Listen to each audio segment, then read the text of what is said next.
charm till victory is won.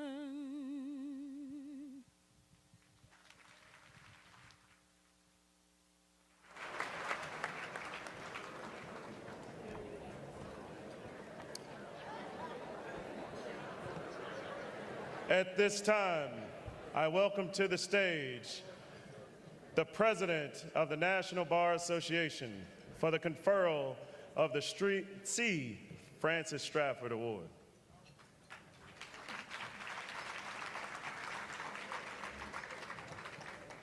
Greetings, everyone.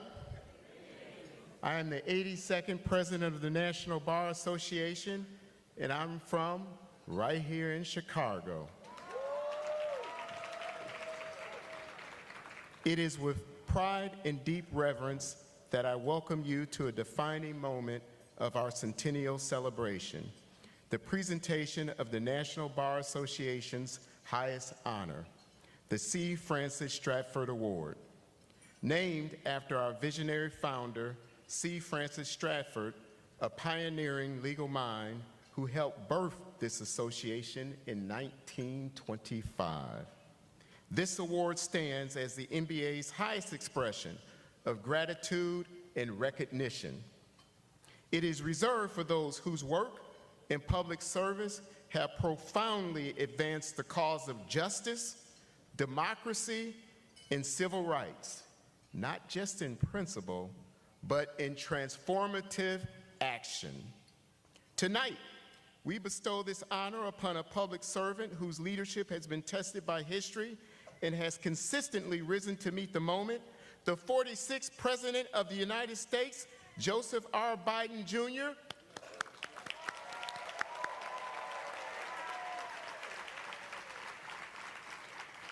President Biden has led our nation through periods of turbulence and uncertainty with steadiness, empathy, and resolve.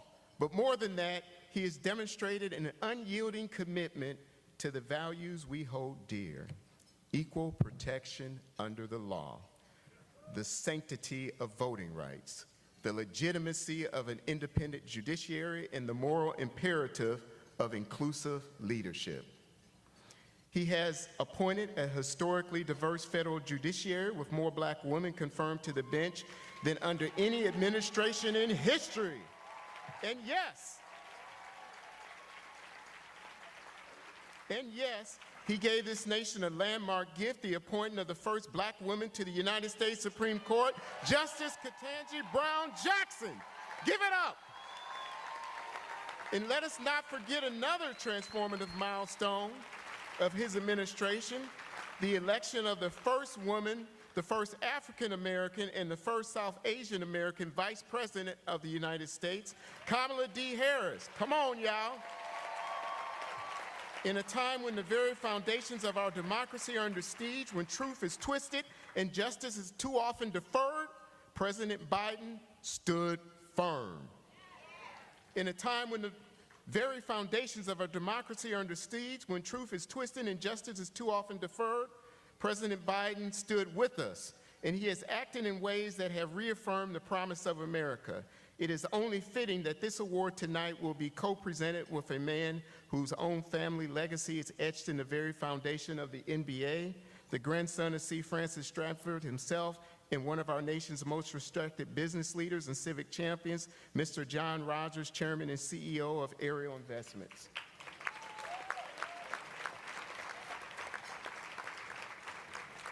John will say one quick word.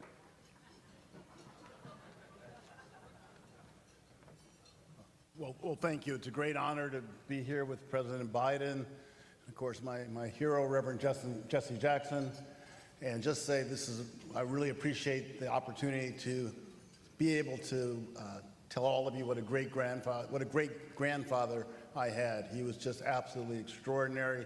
He inspired my mom to be a lawyer, and she became the first Black woman to graduate from the University of Chicago Law School in 1946. And of course, many people know the story that C.F. Stratford not only argued the Hansberry versus Lee case, but saved his father's life when his father escaped Tulsa after the Tulsa Race Massacre. So I've just been blessed to be part of a magical family. My mom met my dad at the University of Chicago, coming as he was an original Tuskegee Airman. And so I've been just blessed to be part of a magical family and blessed to be part of your family here today. So thank you so much. Thank you. Stick around. Without further ado, let's give a warm welcome to President Joe Biden.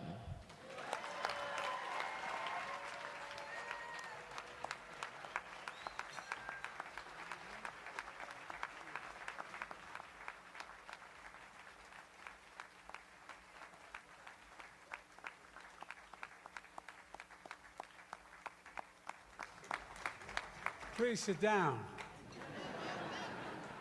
As far as I'm concerned, you can start to eat. What a great honor to be here.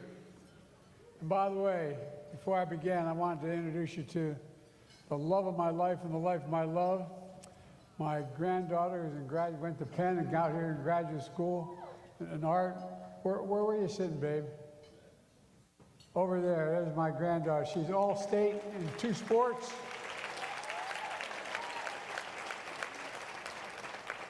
And she's crazy about me.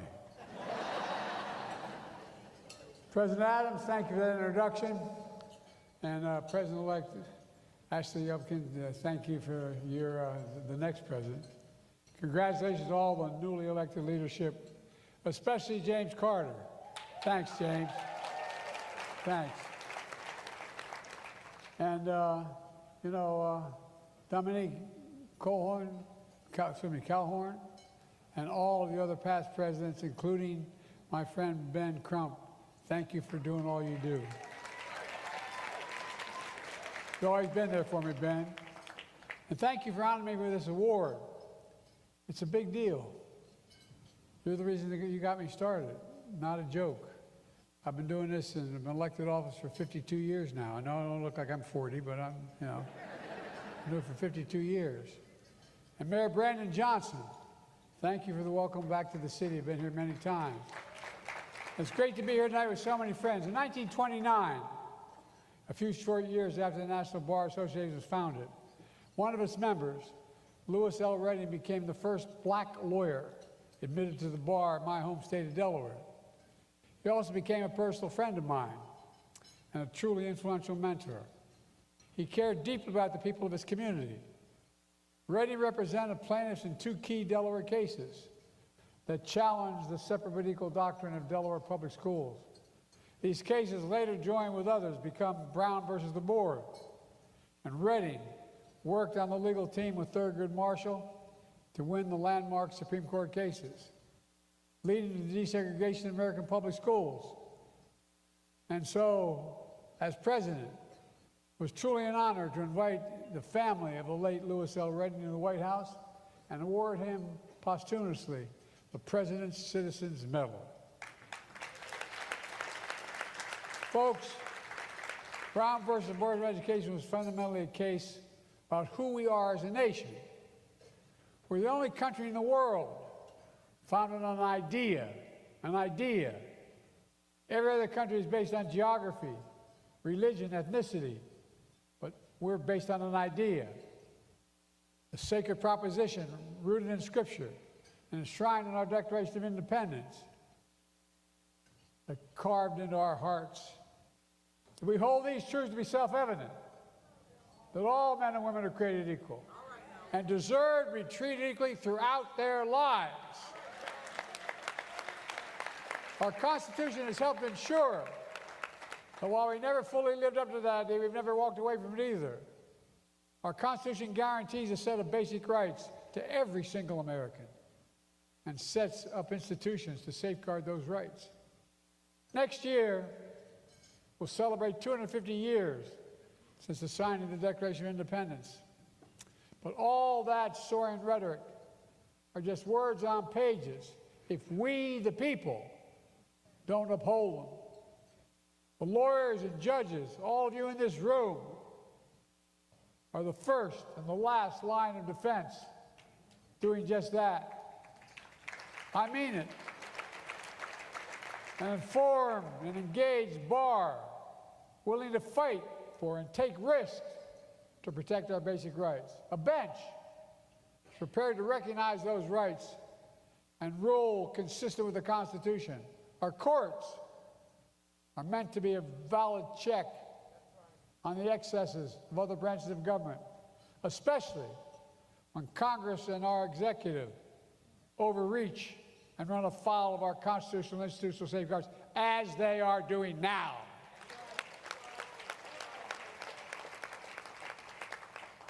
You know, we're here marking 100 years since the National Bar Association was founded to support black lawyers, men and women who were excluded from all professional organizations because of the color of their skin, which was flat out unadulterated racism.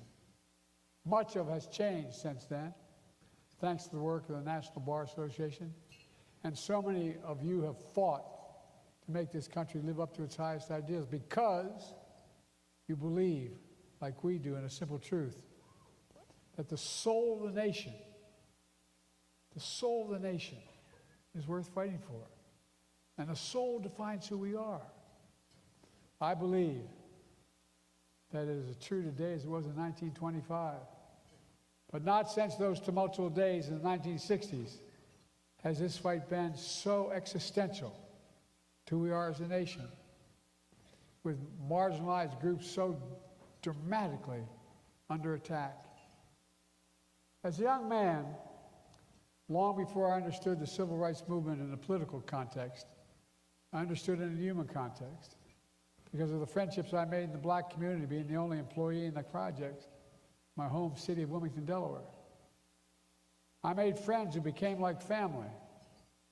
As I got older and more engaged, every Sunday I'd go to 7:30 Mass in my own church, and then I'd go to 10 a.m. Mass, church service at the AME church across town. In time, I left for law school. When I came back to Wilmington to start my career working for a prestigious law firm. That was June of 1968. And as you all remember, Dr. King was assassinated on April 4th of that same year. Riots erupted in Wilmington, Delaware, my state was segregated by law. Riots erupted, causing significant parts of our city to be literally burned to the ground. The governor kept Wilmington under National Guard occupation for 10 long months.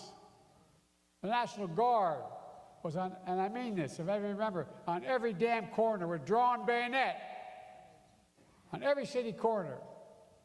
And historically, it was the longest military operation of any U.S. city since the Civil War. Again, in my hometown, Wilmington, Delaware. When all this was happening, I didn't just see the hurt, I felt the pain because of my close friendships in the community. Like many of you in this room, it caused me to get even more involved in the fight of civil rights and basic democracy. So I decided to leave the prestigious law firm I'd been hired by. I walked across the town square to become a public defender. I quit my job. And I represented mostly black clients in the east side of Wilmington. In 1970, I was convinced to run for the county council because no Democrat had ever won that seat. Unfortunately, I won. My sister ran my campaign. And the Republicans saw something I didn't see. I was elected in 70 for a 4-year term, and they reapportioned me to a 2-year term. And since they couldn't find anybody to run for Senate, they asked me to. And I ran for the United States Senate in 72. And I championed legislation to protect civil rights and support marginalized communities. I was then proud to serve as vice president to our first black president, Barack Obama. And I was proud to ask Kamala Harris to run with me, be the first black woman to serve as vice president of the United States. It was important, as president, I made the cause of civil rights and equality the foundation of everything I did. For example, I promised to have an administration that looked like America and appoint a bench that looked like America. And I kept my promise. I appointed the most demographically diverse slate of judges ever in the history of the United States of America. On top of that list, one of the brightest lawyers I've ever met, Ketanji Brown Jackson, the first black woman on the United States Supreme Court. Justice Jackson, as you witnessed earlier this week, has proven herself to have the wisdom and the character that I saw under her when I nominated her. I appointed 13 black women to the courts of appeals of the United States federal courts. More than every other president in American history combined. And there are other historic firsts as well for Hispanic Americans, Asian Americans, Muslim Americans. And by the way, I didn't just appoint Ivy League judges. I appointed many HBCU graduates.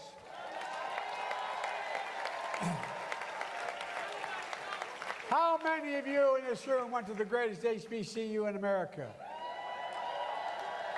Delaware State, right? They got me started, man. Cedric keeps giving me the honor of being called a Morehouse man. I'm a Delaware State man. Look, my administration understood the importance of HBCUs. That's why, as president, I invested more money in HBCUs than all other presidents in American history combined. It matters. And I appointed a record number of judges with backgrounds and experience that have long been overlooked by the federal judiciary, like public defenders, lawyers representing labor unions, and the rights of immigrants.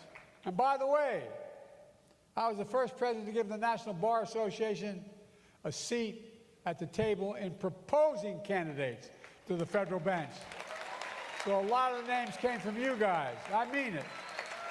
Oh, I'm serious. I needed you. I still need you. So thanks, everyone. No matter who these men and women were, or where they came from, I'm sure that all my appointments are committed to the rule of law and are highly qualified. Because I know then what I know now. Judges matter. Courts matter. The law matters. And the Constitution matters. I think a lot of Americans are starting to realize that under the pressure we're under now with this guy we have as president. Oh, get ready, folks. This is just starting. I'm proud I've appointed judges doing their best to be independent, fair, and partial, respecting the rule of law, and upholding the Constitution. I wish I could say the same for the executive branch, which seems to be doing its best to dismantle the Constitution. Oh, I'm being deadly earnest, man. Which seems to be what's going on. You know, and they're doing it all too often with the help of a Congress that's just sitting in the sidelines and enabled by the highest court in the nation. The rulings they've made, my God. Folks, in our lives, in the life of our nation, there are moments so stark that they divide all that came before from everything that followed. Moments that force us to confront hard truths about ourselves, our institutions, and democracy itself. We are, in my view, at such a moment in American history. Amen. Reflected in every cruel executive outreach, every rollback of basic freedoms, every erosion of long-standing established precedent. We've seen the law firms bowing to pressure, bending to bullies, instead of staying rooted in justice and the law, including some of the largest newspapers in America. We see the apparent glee some of our politicians express that's while watching immigrants who are in this country legally, torn from the arms of their family, dragged away in handcuffs from the only home they've ever known. My friends, we need to face the hard truth of this administration. It has been to ease all the gains we've made in my administration, to erase history rather than make it, to erase fairness, equality, to erase justice itself. And that's not hyperbole, that's a fact. Look, folks, we can't sugarcoat this. These are dark days, but you're all here for the same reason. I left that prestigious law firm and the public defender's office to go to the defender's office years ago. It's because our future is literally on the line. We must be unapologetic of fighting for the future. To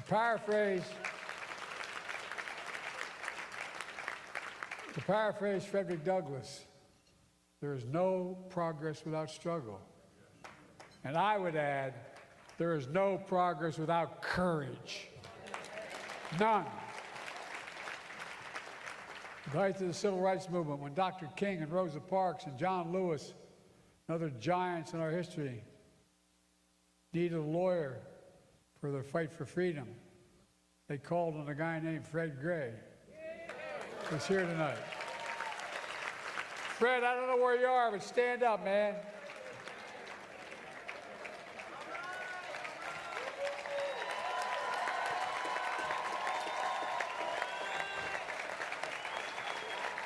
Fred was one of the most important civil rights lawyers in our history. Fred's legal brilliance desegregated schools, secured the right to vote for so many. I was honored to invite Fred to the White House and bestow on him the nation's highest honor, the President's Medal of Freedom. Folks, as a reminder that American history from its start has been a constant push and pull, it's a battle that's never over. As my late friend John Lewis used to say, democracy is a state, not an act. Let's remember that in America, the power belongs to the people. And the way to show that power is by voting. We need everyone to vote, and we need everyone to count. So let's reach out to family and friends and neighbors. Let's help them register to vote. And let's remind them, without voting, nothing is possible. With voting, everything's possible. Folks, let me close with this. When President Johnson signed the Civil Rights Act of 1964, he said the following: "This is a proud triumph. Yet those who founded our country knew that freedom would be secure only if each generation fought to renew and embrace its meaning." It's literal. I taught con law for 10 years in law school. I'd always say that. Every generation has an obligation to defend it.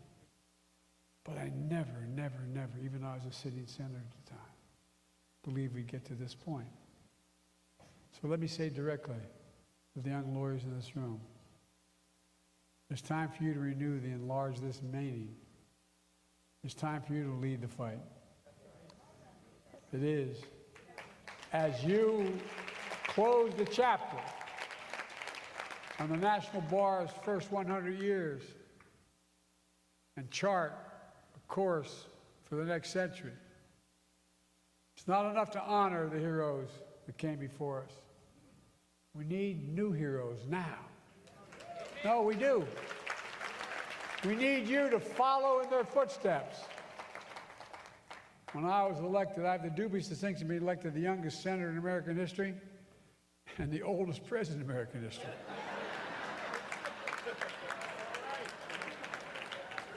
It's hell turning 40 twice. Look, some of you are potential candidates for office.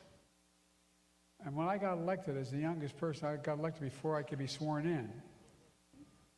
Everybody, and I beat a really very popular guy. Nixon won my state with 60% of the vote. I won by a rousing 3,200 votes. And they'd say, what's your secret? What was the secret? There always had to be some secret. And I always told them the same thing, and I mean it from the bottom of my heart. Same thing. You got to know what's worth losing an election over. What are you willing to stand for? What are you willing to fight for? So let me tell you what that means. To all of you here tonight, those just starting out your careers, and those who've been fighting the good fight all your lives. It means take the client who can't write a big check but needs protecting the basic fundamental rights. It means sign on to that brief that may draw the ire of people in power, but you know it's the right thing to do. It means standing firm against unconstitutional actions designed to intimidate you. It means write the article, give the speech, lead the protest, defend the ideas your country is founded on to protect our institutions, to fight for the soul of the nation. Summon the courage, like all those elders here before you did, the people in this room, to commit acts large and small, to bend the arc of the moral universe toward justice, as Dr. King would say. Needs a lot of bending, folks. There's been nothing in the course of our country's history that we haven't been able to accomplish when we've stood together, we set our minds to it. We're the only nation in the world with a significant student of history that has come out of every crisis we've gotten into stronger than we went in. We have to remember who the hell we are. We're the United States of America. There's nothing beyond our capacity. We do it together. So God bless you all, and may God bless the United States of America. We've got a lot of work to do, folks. Thank you, thank you, thank you.